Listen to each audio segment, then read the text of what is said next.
Welcome to Global Byte. Please subscribe and hit the bell icon for more breaking updates. A seismic shift is underway in global agriculture, one that is sending ripples through every corner of the world's food system. The world's corn trade, a multi-billion-dollar enterprise that feeds both people and industries, is being fundamentally redrawn before our eyes. For years, a predictable rhythm governed the flow of this essential grain, with established routes and familiar players dominating the market. But in 2025, the United States aggressively reclaimed dominance, striking monumental deals with Southeast Asia and rewriting the rules of engagement. This isn't just about farming, it's about power, economics, and the intricate dance of global supply chains that connect continents and livelihoods. The consequences are profound, creating winners and losers across continents, as some regions thrive while others struggle to keep pace. The price and availability of corn influence everything from the cost of meat and dairy to the production of biofuels and everyday groceries. As America secures its position in Asian markets, traditional suppliers like Canada and even South America face a new, uncertain landscape, forcing them to rethink their strategies. This story is about strategic diplomacy, shifting alliances, market forces, and the immense power of a single grain to shape the fate of nations.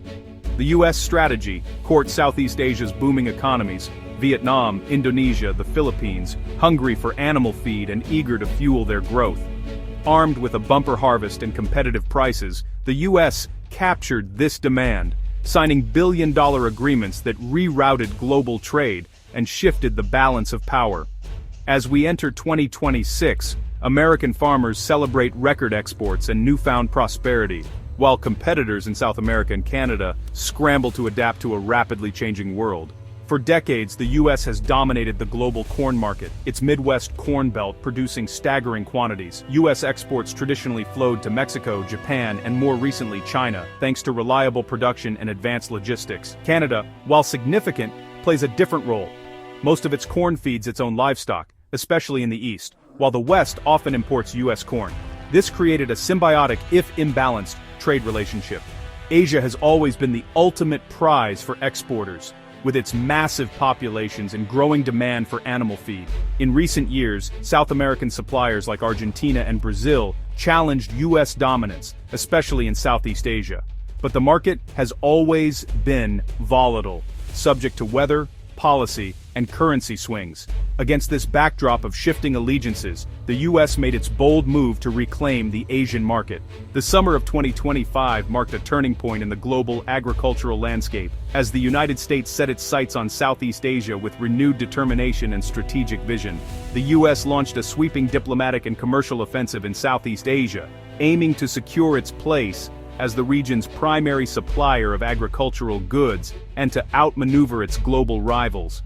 Vietnam, eager to diversify its food sources and ensure food security, signed deals worth $2 billion in U.S. farm products.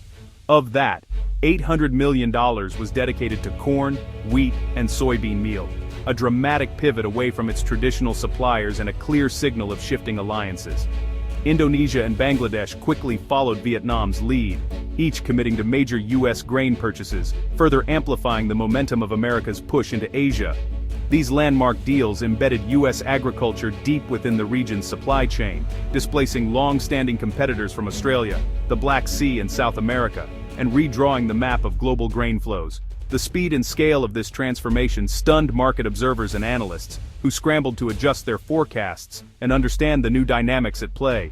Vietnam's U.S. corn bookings skyrocketed from just 2,000 tons to an astonishing 134,000 tons year over year, a surge that made headlines across the industry. Argentina, once Vietnam's top supplier, saw its market share erode almost overnight, as American grain began to dominate Vietnamese ports and silos. But this was more than just paperwork and contracts. It was about building trust and forging new relationships, proving that the U.S. could be a reliable, cost-effective, and long-term partner for Asian buyers. Structured for steady, uninterrupted supply, these deals gave Asian importers a sense of security and predictability, while locking in U.S. market share for years to come. America didn't just sell corn, it sold stability, reliability, and a new vision for global trade, fundamentally altering the competitive landscape for years ahead. The U.S. pivot was a masterstroke, leveraging perfect conditions and bold diplomacy to reshape global trade and secure its agricultural future in Asia. America's 2025 success was built on two pillars: massive production and aggressive pricing. These strategies didn't just boost output, they fundamentally changed the global corn market, shifting the balance of power in agricultural trade. U.S. farmers planted 95.2 million acres of corn, the third highest since 1944, and enjoyed a bumper crop. This surge in planting was a direct response to favorable weather and strong government support, encouraging farmers to maximize every available acre. The USDA reported record yields, flooding the market and pushing prices down. Silos across the Midwest brimmed with grain, and traders watched as supply outpaced even the most optimistic forecasts. By August, U.S. corn was $10 to $15 per ton, cheaper than South American rivals, a discount Southeast Asia couldn't ignore. Importers in the region quickly shifted their buying patterns, seeking the best deals for their growing populations. Corn futures dropped sharply after the USDA's report, saving importers like Vietnam hundreds of millions. The ripple effect was felt across global markets, as lower prices made U.S. corn the clear choice for cost-conscious buyers. U.S. export commitments soared to 1.221 billion bushels, a record pace, with export volumes up 72% year over year. Ports worked around the clock, and shipping companies scrambled to keep up with the unprecedented demand.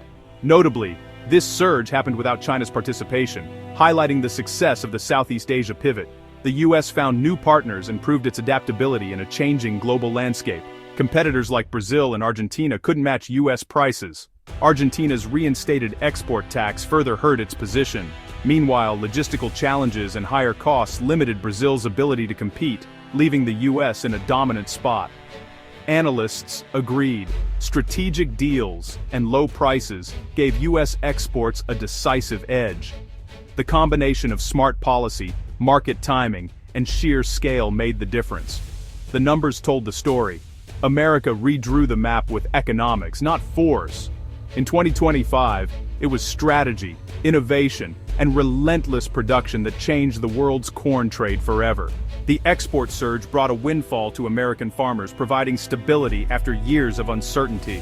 Rural communities thrived, with businesses from equipment dealers to seed suppliers benefiting. But the boom tightened domestic supply, pushing up prices for U.S. feed and livestock industries. Ethanol producers now compete with international buyers for corn, raising input costs across the board. This highlights a central tension. High export prices help farmers but hurt domestic industries and consumers. Politically, the trade shift is a victory for the administration, showcasing the power of U.S. diplomacy and market strategy. Yet, leaders must balance export success with the risk of domestic inflation. North of the border, Canada faced a different reality. With U.S. corn flooding global markets, Canadian exporters couldn't compete on price or volume. Instead, Canada pivoted, focusing on alternative grains and markets where it held an advantage. Corn import forecasts dropped sharply, reflecting both limited global supply and strong domestic demand for other feed grains. Western Canada's barley market boomed, with exports to China keeping prices high. Prairie farmers benefited, filling the gap with high-quality barley as U.S. corn became scarce and expensive. This wasn't defeat, it was pragmatic adaptation, leveraging Canada's strengths in a changing world. Canada's quiet pivot ensured its agricultural economy remained robust, even as the U.S. rewrote the rules. The U.S. and Canada diverged because of their fundamental differences. The U.S. is an export powerhouse, built to move massive grain volumes abroad. When a bumper crop and low prices align, it floods the global market. The pivot to Southeast Asia was a natural extension of this export-driven identity. Canada, by contrast, balances domestic consumption and exports. Its eastern corn feeds local livestock, while the West often imports feed grains. When U.S. corn prices rise or supply tightens, Canadian producers turn to alternatives like barley and wheat. Analysts noted that tight global corn supply actually boosted Canada's barley market, especially with China as a key buyer. Ultimately, both nations responded rationally. The U.S. played offense, maximizing exports. Canada played defense, protecting its livestock sector and capitalizing on new opportunities. Two distinct, logical strategies, each suited to their unique strengths. Amid the U.S. export boom, China was conspicuously absent. Once a dominant buyer, China's corn imports from the U.S. dwindled after 2023 as it drew down domestic reserves, but this strategy is reaching its limit. Projections show China's corn stocks dropping over 17% by mid-2026. Domestic prices in China are rising, signaling tightening supply and renewed import needs. With global corn supplies tight outside the U.S., China may soon return to the market. If China re-enters in force, it will compete with Southeast Asia for limited U.S. supply, driving prices higher worldwide. Improving U.S.-China relations make this scenario increasingly likely. The return of China could trigger the next major shockwave in global agriculture.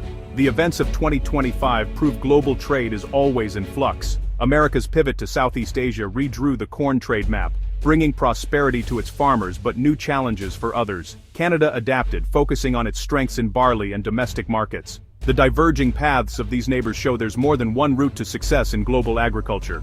Policy shifts, weather and diplomacy can send ripples worldwide, affecting food prices everywhere. With China's potential return, volatility looms.